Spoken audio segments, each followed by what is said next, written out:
நான் கேட்ட கேள்விக்கு நீ பதில் சொல்லுங்க.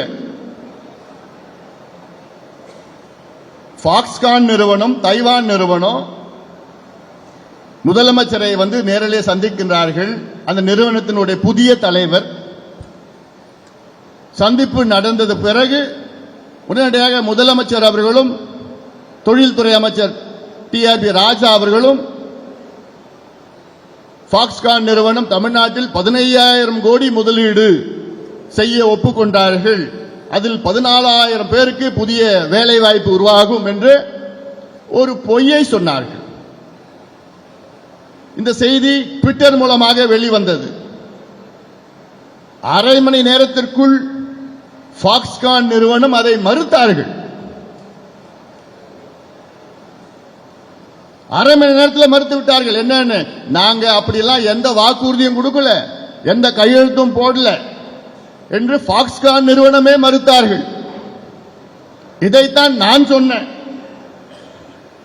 ஏன் பொய் சொல்றீங்க முதலமைச்சர் அவர்களே, டிஆர்பி ராஜா அவர்களே, ஏன் பொய் சொல்றீங்க? ஃபாக்ஸ்கான் நிறுவனத்துடைய தலைவரே அதை மறுத்திருக்கின்றார்.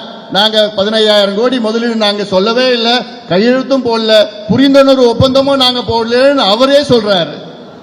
பிறகு எந்த அடிப்படையிலே நீங்க பொய்ய சொல்றீங்கன்னு கேட்டேன். பதில் சொல்ல முடியாத டிஆர்பி ராசா அவர்கள் இப்ப நடக்கிற பிரச்சனையை பத்தி உங்களுக்கு ஒரு காரணம் கிடைச்சிருச்சு. அரசியல் ரீதியாக பதில் சொல்ல முடியாது. உடனே ஏதாவது, அதுதான் திமுகவுடைய நாகரிகம். நாகரிகம்னு சொல்ல மாட்டேன், அதுதான் அவங்களுடைய என்ன வார்த்தை வச்சுக்கோங்க. நீங்க நான் சொன்னா மோசமா சொல்லிவிடுவேன்.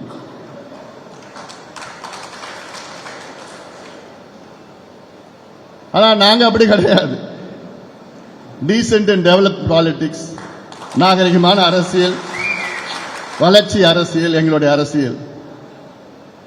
அதே வேளையில் மேடையில் விட்டு இருக்குங்க பேச விட்டு அவ்வளவுதான். என்ன அவங்களுக்கும் பேச தெரியும். பிளே ஸ்டோர் மற்றும் ஆப் ஸ்டோரில் இருந்து பாலிமர் செயலியை QR கோடு மூலம் பதிவிறக்கம் செய்யுங்கள். செய்திகளை உடனுக்குடன் பெறுங்கள்.